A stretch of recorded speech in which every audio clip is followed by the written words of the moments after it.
man ta'alubihi rutaba ẹni ẹ jùlọ nímọ̀ ẹni ẹ jùlọ ní research ẹ̀yin jàmá Englishia àti Arabiya sàkọ́fà méjèèjì lọ́pàdé lára yín kí ló ìjẹ́ sàkọ́fà méjì lọ́pàdé lára ni pé bàbá tó kọ́ yín Mọ̀lánà Sheikh Adam oníkéwú ni wọ́n àmọ́ ìwé dẹrú wọn ìwé dẹrú bàbá ni bàbá ọ̀sùn ìbò wọn ò sì ní sí ìbò sọ oníkéwú sì ni wọ́n so èyí wọn ni bàbá fi tayọ àwọn àfà ọ̀làjú yẹn tí bàbá ní kún ìmọ̀ ni wọ́n fi tayọ ọ̀pọ̀lọpọ̀ àwọn àfà àtàmánì wọn gbogbo ọmọ kéwú Sheikh Adam tí wọ́n bá fẹ́ fi irú ọ̀nà yìí wọ́n fẹ́ fi sàkọ́fà àti Englishia kún ti Arabiya wọ́n wà jẹ́ pé ẹwà ń bọ́ bàbá Professor Hamza ó ti ẹwù wọn bẹ́ẹ̀ àwọn ó tún wá yóò tẹ́sítì rẹ̀ ó tún inú ẹ̀ àmọ́ bàbá aládùn badmus ọlọ́run bá wa kẹ́ wọn àtàwọn àdúrà bá wa Murtada bin Masi yún ní làgìtẹ́ dákọ̀lẹ́ kan amẹ́ni ọba ẹni ẹ bá wá jùlọ bẹ́ẹ̀ ti jùlọ yìí láyà halilu lè hekida òní lè gbé ntọ́rọ̀ ń ṣe fún yín kọjá kéèyàn ó ní òun gbé bínú ẹ̀ mara kò sí gbé mara fẹ́ni tí kìdí bá ń bẹ lára rẹ̀ kò lè rí kíp àbẹ́ ẹ sọ fún tọ̀ ń pé láyà náà lulẹ̀ ọ̀la ẹ ló ń tọ̀ wọn ò ní dépò ọ̀gá máa ń tọ́bù ìhúlẹ̀ gàdọ́bù ẹni ọba já sí wípé tiẹ̀ tọ́lọ̀ ń dámọ̀ àdámọ̀ rẹ ni pé wọ́n sá máa bínú ẹni tó bá ga wọ́n sá máa bínú ẹni ọba ti ga ẹni ọba ti dépò gíga wọ́n máa bínú wọn wọ́n náà ti juwọ́ sí wípé wọ́n náà ò ní ganu ni abayin dúpẹ́ lọ́dọ̀ Ọlọ́run abayin dúpẹ́ inú wa dùn sí púpọ̀ báyìí rò lẹ́gbàmù yìí káì àsìkò tẹ́yìn ń tẹ báyìí rò fóònù lẹ́lọ́mí ń tẹ̀ sí ìbò yóò sì gbowó lọ́wọ́ ìbò ẹlòmíì ń tẹ fóònù sí kíláǹtì yóò sì gbowó lọ́wọ́ kíláǹtì ẹ̀yin wá mú báyìí rò ẹ̀ wá ń kọ Al-Qur'an ẹ ti gbé ìrántí kalẹ̀ tí ò ní parí iṣẹ́ yìí pọ̀ àmọ́ ń tá a fẹ́ ṣe fún yín nìsín wakadhalika makkanna li Yusufa fil ardi Ọlọ́run ló fún Sheikh Adam yatabawwa'u minha haythu yasha nusibu bi rahmatina mana wala nudi'u Allah tó Ọlọ́run ló fún Sheikh Adam nuni makkanna li Yusufa fil ardi Ọlọ́run makkanna Sheikh Adam púpọ̀ arapọ̀ makkanna wọn àwọn bàbá wájú ní manu jẹ́ àmà wípé nínú àwọn akéwù Sheikh Adam tí wọ́n tún kàwé London tí wọ́n gba dọ́kítọ́rà òun ni bàbá wa ní Ìwó bàbá wa Abdulrazak Adérẹ̀mí wọ́n ní kọ́dà ń gbà wọ́n ṣe project wọn ní Sheikh Adam ló tún ràn wọ́n lọ́wọ́ tó sì gba dọ́kítọ́rà wọn Ọlọ́run wá ẹ̀wọ̀n kan inú àwọn tá a kọ́ nínú a tó wá sa àwọn àmì bẹ́ẹ̀ kọ́ wá sí aspect kan tẹ́ẹ̀ ní bọ́ máa kéwu Mọ̀lánà Sheikh Adam bẹ́ẹ̀ òtí àwa bá yín dúpẹ́ tẹ́ ẹ bá máa tó báyìí tẹ́ ẹ sì ké tó báyìí tó sì dá tó dà yìí tó bá wá dùn ní tẹ́ ẹ bá ní wípé ẹ ti jà àfáà yín lọ tẹ́ yín náà sì máa wípé ẹ tí ì tó ẹsẹ̀ bàtà wọn àbí tẹ́ dìnnáyà fáà yín pé sáwọn àlàfáà yín má. Bàtà àwọn Markaz Sheikh Adam lè tàtúrà márùn fún wa lédè. Àbọ̀ ni wọ́n àwọn tàtúrà fún wa ní 10 naira. Wọ́n ṣe àsáwù wàlí wítù. So wọ́n tún ṣe tíra kan àtàdọ́múnú al-Islami. So ọ̀pọ̀lọpọ̀ àwọn tíra bàbá kan ní wọ́n máa tà fún wa 10 naira. Èmi máa wò pé tíra yìí ju 10 naira lọ. Bàbá wa máa sọ fún wa pé mọ́ṣáláṣí pé ṣe eré àwọn tíra tí mo ní kẹ́ rà yìí ẹni tí ó bá rà ó sàbámà. Ẹni tó bá rà yó sàbámà. Àwọn mi ọ̀rọ̀ àwọn mi ò ní rà bàbá òní sídìkù wọ́n sàpalẹ̀ mọ́ ẹ̀kọ́ lẹ̀ kò sí tíra Sheikh Adam tí wọ́n jáde táwọn ò ní rà wallahi billahi so máa mọ̀ wò pé ìgbà wo ni bàbá yìí ń ráyè tíra márùn wọ́n á publish ẹ̀ nínú al-Islam lè ọmọ ọ̀gádà bàbá ní àwọn ọmọ Markaz ká gbìyànjú ká máa kọ nǹkan á máa ṣe mistake bọ̀ ká sà máa gbìyànjú báwọn ṣe ní ẹ títí pẹ́ẹ́nì àwọn náà tó fi kọ́ wá àwọn dúró bàbá ni mo fi ṣe role model bàbá sọ pé Mahmoud Accord làwọn náà wò Abbas Mahmoud Accord làwọn fi ṣe role model níjọ́ táwọn gbọ́ ọkọ̀ tíra tó lé ní 100 àwọn ń lé tí bàbá bá ti kú tíra àwọn ti lé ní 100 so bàbá ni mo wá wò pé báwo ni bàbá yìí mo ní sí rí lèmi náà ṣe wá ń gbìyànjú lẹ́yìn tíra tafsitul amal yẹn màá mú wá sàlẹ̀ rí nísìn tíra 95 yẹn so ìgbà tí mo wá ṣe tán tí mo dé London so mo wá focus lórí nǹkan kíkọ tí n bá ti kọ́ màá wò pé ó yẹ kí n tún kọ̀ kan nípa nǹkan báyìí but mo mọ̀ pé inspiration yẹn kàn máa ń wà ní wọ́n máa ń darí mi pé ó yá fi topic ìkùn fẹ́lẹ́ so títí so Sheikh Adam ni èmi náà fi ṣe role model láti báàkì ọ̀rọ̀ yín àníṣe yìí tí n bá ti ṣe lọ bí oṣù 3 màá tún sinmi díẹ̀ mo lè lọ lọ́jà mi sí hòtẹ́ẹ̀lì kan owó mi mo ná sí mi gbówó lọ́wọ́ ẹnìkan kan tí mo fi parí sílẹ̀ sọ kékeré ni mo ná sí àwọn BBC gbogbo wọn náà ti ta bí mi lórí kiri mo ṣe fi sabilillah a dẹ̀ ti bẹ̀rẹ̀ design àti bẹ̀rẹ̀ bí ó ṣe jáde ṣe bá wò Suratu Imran lásán lélẹ̀ yòó Suratu Baqara á tó bí 577 pages Baqara nìkan. So ìdí tí a ṣe wá pè ní 4-in-1 ẹ rí pé Arabic rè transliteration rè English rè Yorùbá rè ló jẹ́ kí ká pè ní Quran 4-in-1. So alhamdulillah. Ọlọ́run ojú ṣe dédé. Bàbá Alágége tòní láàkì lára yín. Allah wọ́n ní bàbá Alágége tòní lọ́kọ́ àwọn ní Al-Falaq wa Nujum. Mọ̀lánà Mudirul Markaz lọ́kọ́ àwọn. Majidan. Fil Hadam.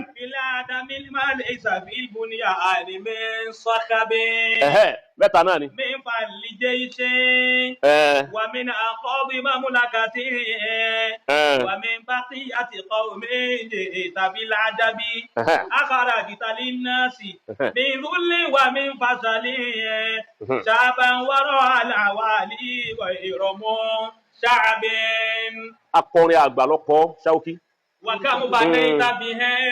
Ọwọ́ ṣe dédé bàbá Mudirul Markaz púpọ̀. Fakam banaita bihim majidan.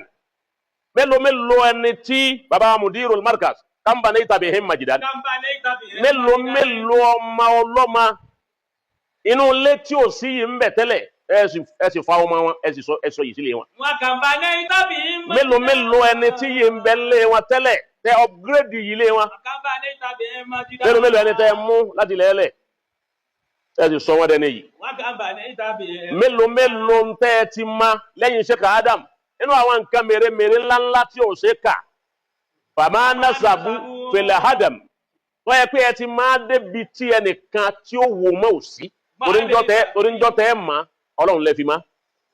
Bàbá Mudiru òfin wọn àbàdá gbàgbòrò wọn àfòògùn gbàgbòrò wọn àfàfọ̀ṣẹ gbàgbòrò wọn àfipè wọn àfolúgbòhùn gbáyé kí ni wọ́n fi gbáyé òun náà ní kalimatul haqqi ọ̀rọ̀ òdodo ọgbọ bí bàbá tó bí wọn ti lò òdodo òun náà lọ́lọ́run fi ń tẹ̀lé wọn òdodo náà lọ padà wá lékè lónìí gbogbo àfáàrọ̀ gbogbo wọn wá ń bẹ lábẹ́ àṣẹ òdodo tó òdodo wá ń kọ̀ǹtúrò wọn lára. Fàmà nasabu fil hadam. Ma laysa fil bunyan min sakhabi. Gbogbo ntẹ́ ẹ ma ntẹ́ bíúdì kò sí wàhálà kan nínú ntẹ́ bíúdì gbogbo ntẹ́ bíúdì lọ́dà gbogbo ẹ̀ ló sì dùn wò. Mẹ́fà lè jẹ́ ìsí gbogbo ọmọ ogun tí wọ́n papọ̀ páwọn fẹ́ destroy Markaz bàbá Alágége tòní ẹ sì pa gbogbo wọn lẹ́lẹ̀ kan náà. Gbogbo àwọn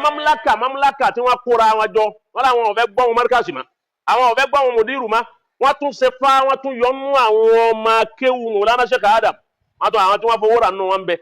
àwọn tí wọ́n fi àfọ̀ṣẹ pé ń bẹ nínú wọn àwọn tí wọ́n fi ọ̀rọ̀ dogmatize làákàyè wọn bẹ nínú wọn nígbà táwọn náà tẹ́sẹ̀ wọn ò dúró tí máa ní wọn ń bẹ bẹ́yìn al-huda wa dalal ó ti bá wọn gbogbo wọn wá papọ̀ wípé ń táwọn fẹ́ ṣe ni pé àwọn fẹ́ wú àyè ni àwọn fẹ́ wú iṣẹ́ tí bàbá wa Sheikh Adam ń ṣe ni wọ́n mi ní ẹ̀ńkọ́ọ̀dì mamlakati àtọmọ ogun àti mamlaka àwọn bàbá Alágége tòní ẹ sì mú katafila ẹ sì fi irun gbogbo wọn a sì gbọ́n wọn ẹnìkan kan mọ́nu wọn lónìí lẹ́yìn lè kan ṣoṣo fúnra yín ẹ̀rẹ́ nìkan kúnra yín individual. Bàbá tó bí dá ogun jà lánàá wọn wí ni ẹ̀yin náà dá ogun jà lẹ́yìn wọn ẹ̀yin náà wí ni ogun náà. Arapẹ́ wí ni ogun bẹ́ẹ̀ lè tọ́ka sí wípé nínú tọ́lọ́hún ṣe lásìkò tèmi náà òun ni Sheikh wa Dr. Daudi ọgbà Muhammad Awal náà. ومن بقية قوم بالعجب أخرجت للناس من ذل ومن فشل. أخرجت للناس من ذل ومن فشل. lẹ́yìn ìgbà tí àwọn ọ̀tá dẹni yẹ̀yẹ́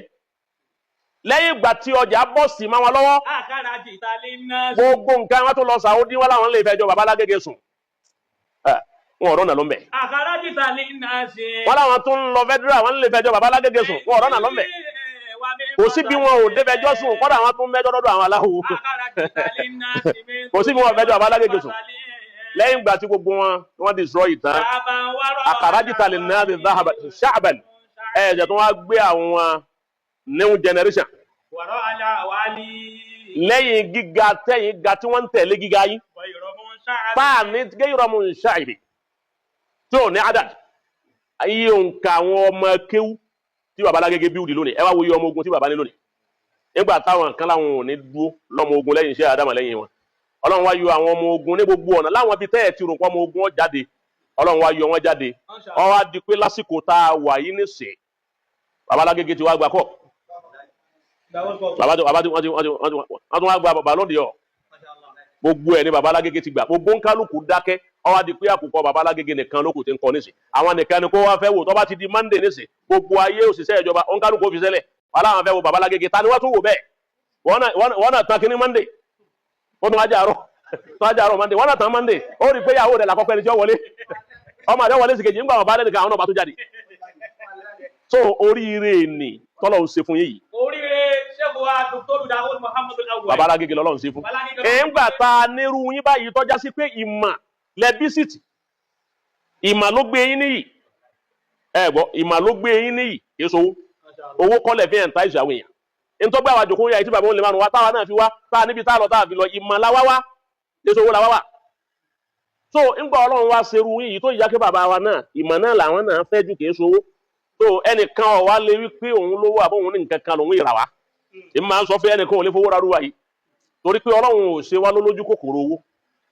kò ṣe wá ní wọ̀bìà kò ṣe wá lójú kòkòrò so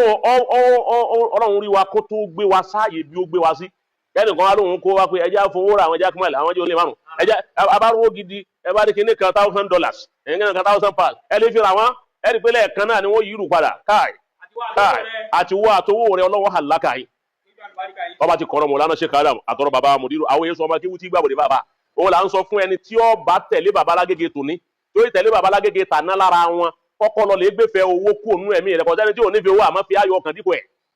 tọ́ ọba ti ní ayọ̀ ọkàn wàláhì wọn ní gẹ̀ẹ́tì rẹ̀ àmọ́ tọ́ ọba ti láyọ̀ ọkàn yóò bùn mí ní mútálíkà dẹrù olówó wọ́n wà bẹ tálíkà ń sẹ́tì ọ̀dà owó lọ́wọ́ gbà 500,000 lọ́ọ́ gbà ó sì fi sàgbákò 500 years tó ní rí rámá owó lọ́ra rún tí bàbá wa yìí ṣe níṣẹ́ ń tẹ́ torí ẹ̀ ṣe náà ni wípé àní mo fẹ́ ṣiṣẹ́ ibi ṣíṣe Adam ń lọ ìmínà fẹ́ mo fẹ́ continue òbí tọ́lọ̀ ń bá ní bá dé ibi ẹ bá dé yìí ọkọ̀ jẹ́ ẹrù wọ́n ní sẹ́ odidi professor ogun 25 professor odi iṣẹ́ wọn lẹ́yìn nìkan ṣe lẹ́yìn lẹ́wọ́ ṣe ni àbáwọn àgbàlagbà àwọn ẹni Ọlọ́run ni wọ́n kó sí yín la